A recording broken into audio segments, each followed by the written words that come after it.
"Sir, this section is reserved. You need to leave now." The words did not rise in volume. They did not need to. Fiona Marsh, 34, senior concierge at the Alderton Grand Hotel, had a voice trained to carry authority without embarrassment. She used it the way a surgeon uses a scalpel, precisely, cleanly, without warmth. The man she was speaking to had not looked up from his coffee. He sat in the corner of the Alderton's Monarch Lounge on a grey Tuesday morning in November, occupying one of the deep leather chairs near the east window. His clothes were unremarkable: dark jeans, a plain navy pullover, no watch that anyone could see. His laptop was open, its screen angled slightly away. A half-empty cup of black coffee rested on the low table beside him. He had been there for 40 minutes. His name was Solomon Adeyemi. He was 38 years old, and the Alderton Grand Hotel, all 14 floors of it, that the marble lobby, the rooftop bar, the Monarch Lounge, the 3 restaurants and the private event wing, belonged to him. Not in the way that things belong to people who talk about them, in the way that things belong to people who built them. Solomon Adeyemi had founded Adeyemi Capital Group 11 years ago. From a converted loft in Chicago with 2 employees and a business plan he had written by hand in 3 notebooks. A CG now managed 42 hotel properties across North America and Europe. The Alderton Grand was the flagship, the one he visited without announcement, the one he watched. He was watching now. But Fiona Marsh did not know that. She saw a black man in plain clothes sitting in a lounge where the membership fee was $4,000 a year. She had decided what that meant before she crossed the room. Solomon finally looked up. His face was calm. Not the strained calm of someone working to control anger. The natural calm of someone who had long since learned that most storms were smaller than they appeared. "Good morning," he said. Fiona clasped her hands in front of her. "Good morning, sir. I need to ask you to relocate. This is a private lounge for registered Monarch members and hotel suite guests only." Solomon set his coffee down.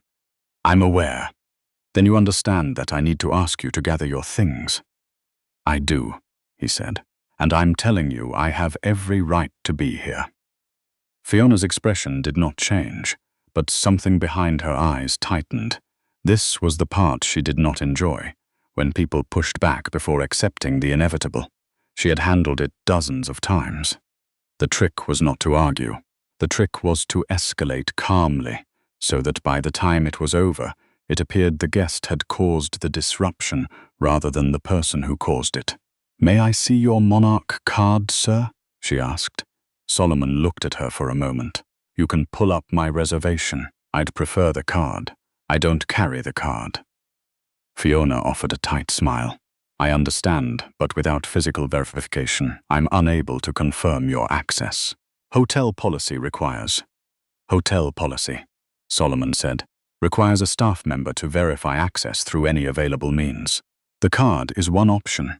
The system is another." Fiona blinked once. She was not used to guests quoting policy back at her. She was especially not used to them being right. "If you give me a moment," she said, "I can check with the front desk." "Please do," Solomon said, and looked back at his screen. Fiona did not go to the front desk. She went to find Kevin Pruitt.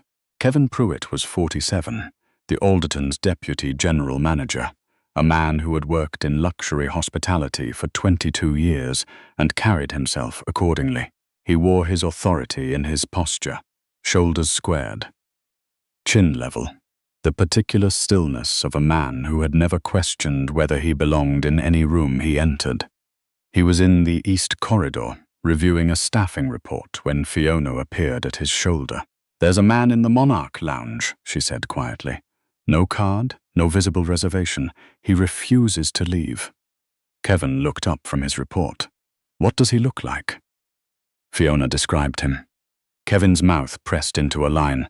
"I'll handle it," he said. There was something in the way he said it, not urgency, certainty, the kind of certainty that had already decided the outcome before reviewing the facts. Fiona recognized it because she had felt it herself 20 minutes ago When she crossed the lounge toward the man in the navy pullover, Kevin walked into the Monarch Lounge with the measured stride of a man who considered every room his jurisdiction. Solomon heard him coming. He did not look up. "Sir," Kevin said, stopping beside the chair. "I'm Kevin Pruitt, Deputy General Manager. I understand there may be some confusion about your access." Solomon closed his laptop halfway. "There's no confusion on my end." "Be that as it may," Kevin said. "We have other members waiting for seating, and without verified access credentials, I'm afraid we can't hold this space." Solomon looked around the lounge. There were 4 other guests visible, 2 women sharing a small table near the window, 1 man reading near the fireplace, 1 woman on a phone call. 7 empty chairs remained unoccupied. "The lounge isn't full," Solomon said. Kevin adjusted his cufflinks. A small, unconscious habit. "Sir, this isn't about capacity. It's about access protocol." "Then follow the protocol," Solomon said. "Check the system." "I'd be happy to, if you provide your name and reservation number." "Solomon Adeyemi." "No reservation number." "I don't book under a number." Kevin typed nothing. He had not brought a tablet. He had not pulled out a phone. He stood with his hands clasped in front of him, and Solomon noted that Kevin Pruitt had come to this lounge not to verify but to remove. "Mr. Adeyemi," Kevin said, his voice dropping just slightly, just enough to signal that patience was wearing thin. "I understand you may believe you have access, but I cannot confirm that standing here, and I need this area cleared. If you'd like to wait in the main lobby, we can look into your situation from there." "My situation," Solomon said. "Your access status." Solomon looked at him, not with anger, not with hurt, with the kind of attention that made some people feel they were being studied. "You haven't checked anything," Solomon said. "You came over here to ask me to leave, not to verify anything." Kevin's jaw tightened. "That's not." "Kevin," Solomon's voice did not rise. It just became more precise. "I've been sitting here 40 minutes. Fiona came over 8 minutes ago. In that time, neither of you has opened a single system to verify my access." "That's not protocol. That's a decision." A woman at the table near the window had stopped talking. Her companion set down a teacup. By the fireplace, the man with the book had not turned a page in 3 minutes. Fiona, still standing near the lounge entrance, felt something shift in the room that she couldn't quite name. Kevin smoothed the front of his jacket. "Mr. Adeyemi, I don't want this to become unpleasant." "It doesn't have to," Solomon said. He reached into the breast pocket of his pullover and removed his phone. He turned it, face up on the table beside his coffee. "Screen dark. Before you make your next move, I'd like you to call your general manager. Mr. Hayashi is not available on short notice. He'll make himself available for this call." Kevin stared at the phone. It was a plain phone, dark case, no visible logos. It told him nothing, and yet something about the way Solomon spoke. Not pleading, not threatening, simply stating, had made the phone feel significant. "I don't need to involve Mr. Hayashi in a guest access matter," Kevin said, but his voice had changed. It was thinner now, slightly higher. The voice of a man who was beginning, against his will, to wonder. "You're right," Solomon said. "You don't need to. You could also just check the system." Kevin looked at Fiona. Fiona looked back at him. Neither of them moved. Near the fireplace, the man with the book. His name was Gerald Okafor, 61, a retired federal judge from Atlanta staying in a second-floor suite, quietly watched the exchange. He had been watching since Fiona first crossed the room. He had seen what happened, not a confused guest causing disruption. A man being asked to prove himself in a room he had every right to occupy. Gerald had seen this before. In courtrooms, in hotels, in restaurants, in places where the decor was expensive and the assumptions were older than the furniture. He set his book down on his knee. "Excuse me," Gerald said. Kevin turned. Fiona turned. Gerald spoke evenly. "That gentleman has been here since I arrived. He was seated and working when I walked in. He did not disturb anyone." Kevin nodded once, the careful nod of a man managing a situation. "Thank you, sir." We're looking into it. You're not looking into anything, Gerald said. You came over to remove him. I watched. One of the women by the window, her name was Camille Tran, 40, a journalist for a national business publication in town for a conference, had already opened her phone. She was not recording, not yet. But her thumb was close. The other woman at the table, her colleague Renata Bloom, 37, leaned over and whispered, "Are you seeing this?" Camille did not answer. She was watching Kevin's hands. Kevin turned back to Solomon. His voice was lower now. "Mr. Adeyemi, perhaps we could step outside and resolve this more privately." "We could resolve it right here," Solomon said. "Open the system. Type my name." Kevin exhaled through his nose. He pulled out his phone. He typed. The lounge watched his face. What happened to Kevin Pruitt's expression in the next 7 seconds was not a single change. It was a series of them.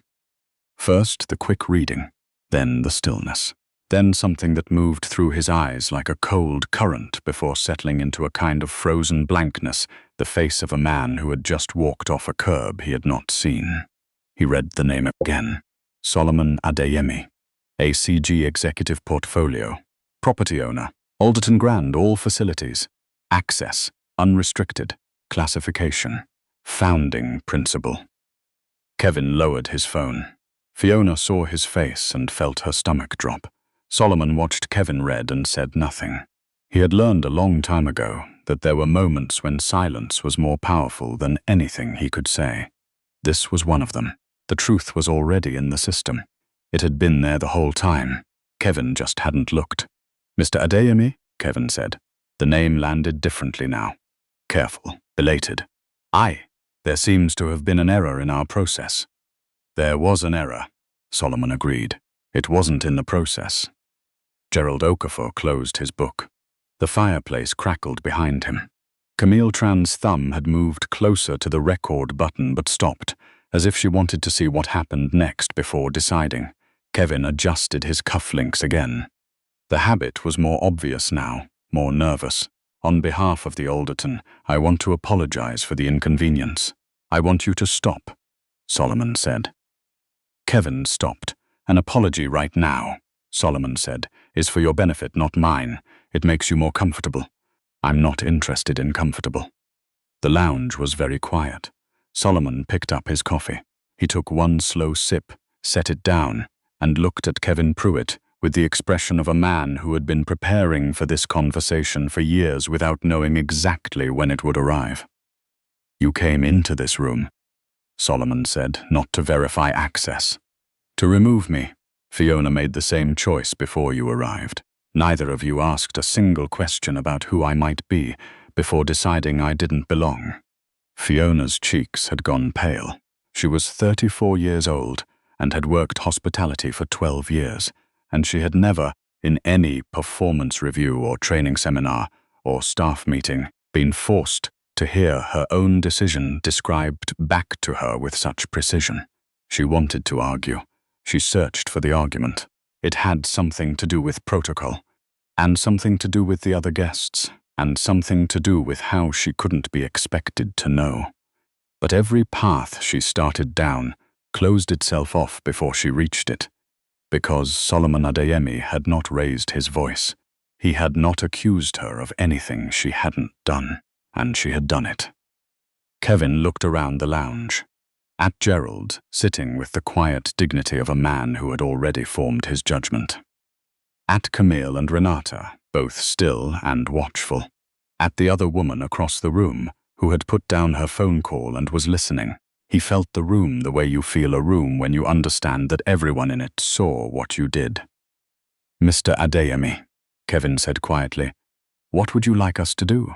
Solomon was quiet for a moment. Outside the east window, November light fell across the street in pale, even sheets. The city moved at its regular pace. Cabs, pedestrians, a woman with a stroller navigating around a delivery cart. None of them knew what was happening 14 floors up in the corner of a private lounge where a man in a plain navy pullover had just been asked to leave the building he owned. Solomon opened his laptop again. He looked at the screen. Then he looked at Kevin. I want the full interaction documented, he said. Time, names, sequence of events. I want it in writing by end of day. Kevin nodded. Yes, sir. I want to know how often this lounge sees access disputes and what the verification procedure actually is versus what was used this morning. I'll pull those records. And I want to speak with James Hayashi directly, not through a message. A direct conversation today.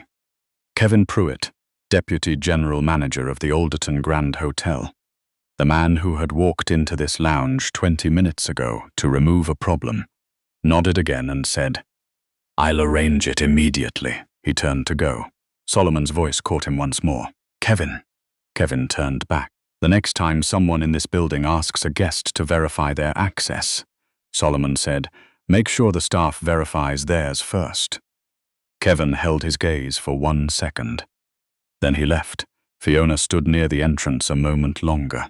She looked at Solomon and opened her mouth, then closed it. What she wanted to say was that she hadn't meant anything by it. What she knew, in the part of herself she could not argue with, was that she had. Not in the way that people meant in movies, not with malice she could label and name, in the quiet, automatic way that assumptions work, arriving before thought, feeling like instinct, moving the body before the mind had time to ask whether any of it was right. She left without speaking. Gerald Okafor rose from his chair by the fireplace. He was a large man, 6'2", broad-shouldered, the kind of man whose age had settled into him like ballast rather than burden. He walked to Solomon's corner of the lounge and stopped a few feet away. You handled that well, he said. Solomon looked up. Gerald Okafor, I saw your name on the guest list when I came in. Gerald raised an eyebrow. You review the guest list? When I visit the property, I like to know who's staying. Solomon gestured to the chair across from him. Please. Gerald sat. He studied Solomon for a moment with the measured assessment of a man accustomed to evaluating testimony. Can I ask you something? Gerald said. Yes. Why did you let it go that far? You could have identified yourself immediately. Solomon turned his coffee cup slowly on the table. It was a habit he had had since his 20s, a way of thinking that looked like fidgeting to people who didn't know him. Because I wanted to see what would happen, he said. I visit this property without announcement specifically to observe how the staff treats guests they don't recognize. Today told me something. Gerald was quiet for a moment. What did it tell you? Solomon looked out the window. The November light had shifted slightly, moving from pale to something warmer. That the problem isn't one employee, he said. It's a system that makes removal easier than verification. That's not a staffing issue. That's a culture issue, and culture issues start at the top. Gerald nodded slowly. You're talking about yourself. I'm talking about myself, Solomon confirmed. There was a long pause between them. Not uncomfortable, but weighted. The way pauses become between people who have both lived long enough to understand what systems cost the people they overlook. Camille Tran appeared at the edge of Solomon's vision. She stood a few feet from the table, not close enough to intrude, just close enough to be seen. I'm sorry to interrupt, she said. I'm Camille Tran. I'm a journalist. Solomon looked at her. I know. Your conference is in the Meridian Ballroom. You're keynoting tomorrow morning, Camille blinked. You know that. I told you. I review the guest list. She exhaled through her nose, almost a laugh, then composed herself. I saw what happened this morning. I didn't record it. I want you to know that. I thought about it, but I wanted it to be your choice. Solomon studied her. He appreciated that. He had been recorded without consent more times than he could count, in more situations than he preferred to remember. Thank you, he said. I'd like to write about it, Camille said. Not the confrontation. The larger thing, what you just said to your deputy manager, that the problem is the system, not the person. That's a different conversation than what usually gets written. Solomon was quiet for a moment. He was 38 years old and had been featured in business publications 27 times. He had given 14 keynotes, 3 congressional testimonies related to workforce housing initiatives, and 1 interview that had become something he was asked about at every subsequent interview. He was careful about what he put into the record and why. "Let me think about it," he said. Camille nodded. "I'll be here through Thursday." She handed him a card. Solomon took it and set it beside his coffee. She returned to her table. Her colleague, Renata, was watching her. "What did he say?" Renata whispered. "He said he'd think about it." Renata looked at Solomon across the lounge. "Do you know who he is?" "I do now," Camille said. The call with James Hayashi, the Alderton Grand's general manager, took place at 11:15 that morning in the property's executive conference room on the 12th floor. James was 55, Japanese-American, a 20-year veteran of luxury hotel management who'd built a quiet but formidable reputation in the industry.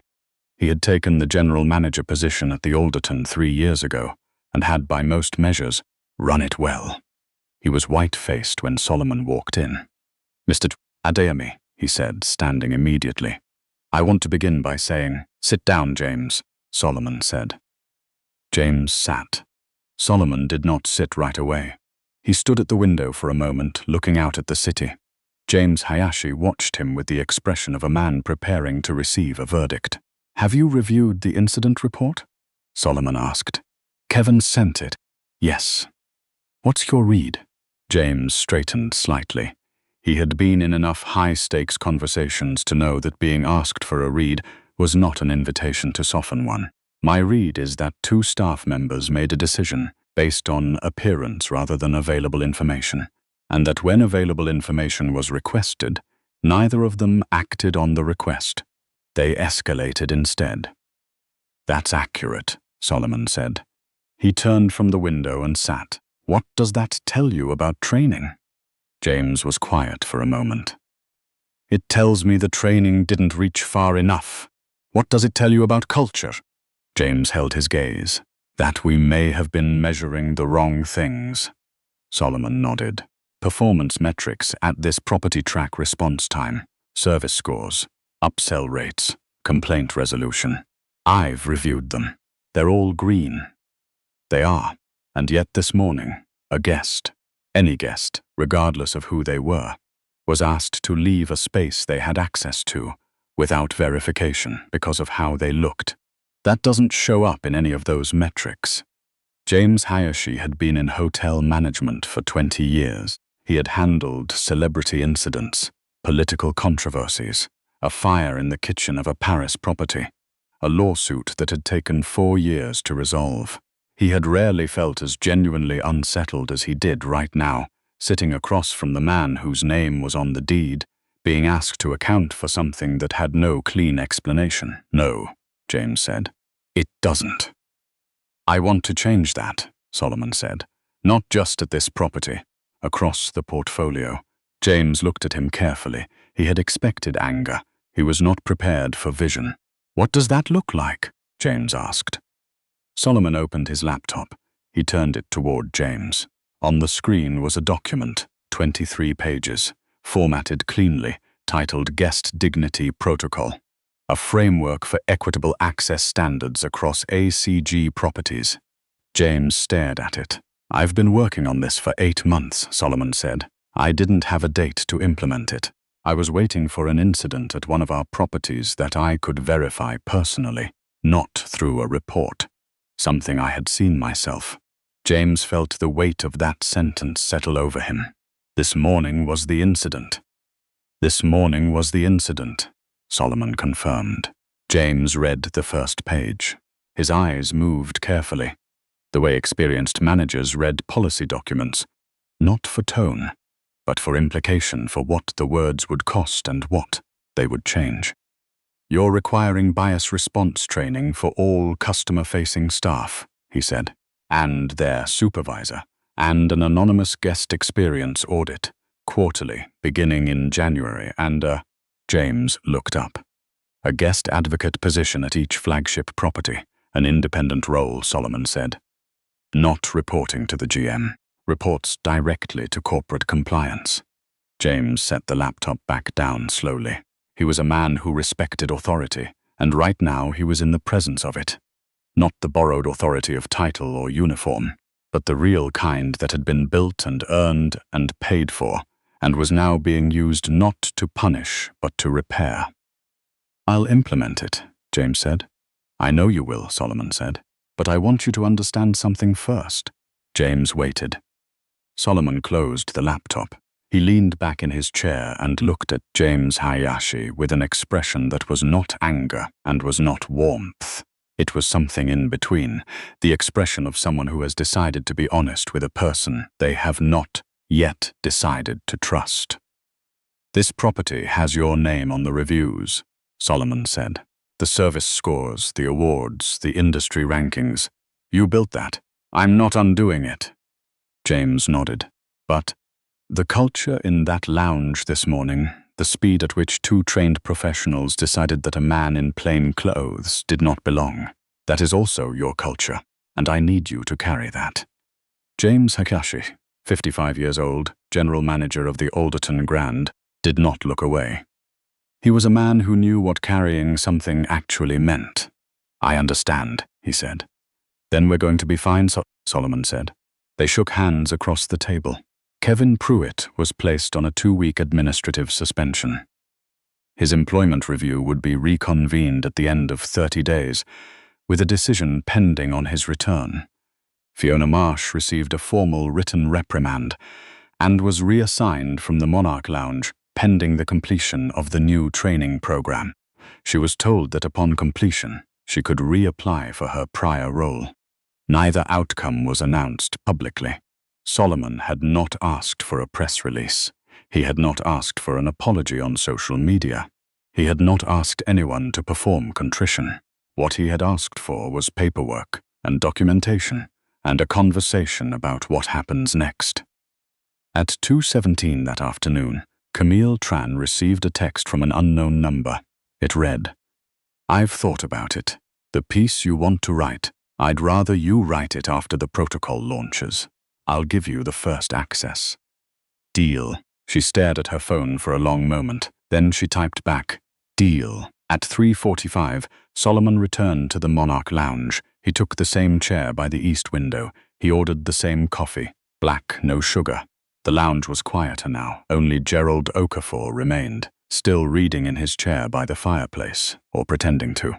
Gerald looked up when Solomon settled back in. "Still here?" Gerald said. "Still here," Solomon said. "I like the light at this hour." Gerald smiled. The first full smile of the morning, slow and warm and earned. "So do I." The city moved beyond the window. Traffic changed at intersections. A hotel delivery truck pulled away from the curb below. Pigeons moved off a ledge in a loose grey cloud. All of it unremarkable, all of it ongoing, all of it indifferent to what had happened in the corner of a private lounge on a grey Tuesday in November. Solomon opened his laptop. He found the page in the protocol document where he had stopped this morning and read it again from the top. He changed one line. He had been going to write that the purpose of the guest dignity protocol was to ensure equitable treatment for all guests. He changed it to something smaller and more exact. The purpose of this policy is simple. Every person who enters an ACG property deserves to be treated as if they belong there, not because of what they carry, or what they wear, or what they look like, or whose name is on the deed, because they walked through the door. That is enough. He read it twice. Then he saved the document and closed the laptop and sat with his coffee and watched the November light move across the city, slow and pale and even, the kind of light that doesn't care who sees it.